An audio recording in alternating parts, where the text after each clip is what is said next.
বন্ধুরা, upper primary counselling প্রক্রিয়ার যে আপডেট আমরা আলোচনা করছি, আজকে সেই আপডেটমূলক একটা ভিডিও। মূলত আজকে 23শে নভেম্বর। এই 23শে নভেম্বর আমরা জানি যে পিওর সায়েন্সের 6 নম্বর দিন এবং হিস্ট্রির প্রথম দিন।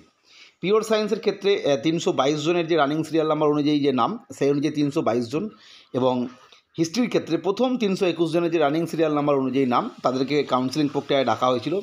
সেখানে দেখা গেছে যে টোটাল হিস্ট্রির ক্ষেত্রে 50টি সিট, মানে 50 জন অ্যাবসেন্ট, নন ইন্টারেস্টেড বা আনউইলিং বা এসে রিফিউজ করেছে, অর্থাৎ সেই সংখ্যাটা 50।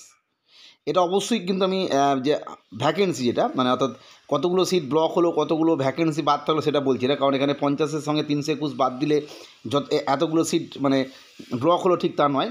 মূলত যেটা আমরা জানবো এই ভিডিওর মাধ্যমে, মূলত 50 জন অ্যাবসেন্ট বা রিফিউজ করেছে এসে, বা মানে এই বিষয়ে ইন্টারেস্ট দেখায়নি, আনউইলিং, অর্থাৎ রিক্রুটমেন্ট প্রসেসে আসেনি।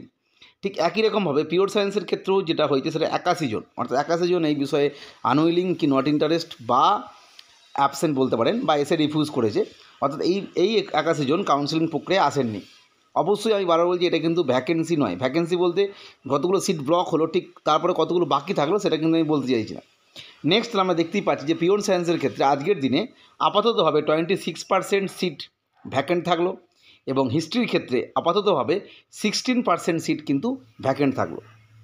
যাই হোক, এই আপডেটটা আমরা আলোচনা করলাম। পরবর্তী ক্ষেত্রে আমরা পিওর সায়েন্সের যে টোটাল যে কাউন্সেলিং প্রক্রিয়া হলো আজকে 6 দিন, সেই 6 দিনে কতগুলো অ্যাবসেন্ট হলো, বা এর থেকে কতগুলো নন জয়নিং বলবো না, মানে কতগুলো সিট ভ্যাকেন্ট হলো, ভ্যাকেন্সি কতটা বেড়ে গেল, সেটা আমরা আলোচনা করব। কারণ আমরা জানি যে এই যে এই প্যানেলটায় কিন্তু অনেকের মাল্টিপল ক্যাটাগরিতে নাম আছে।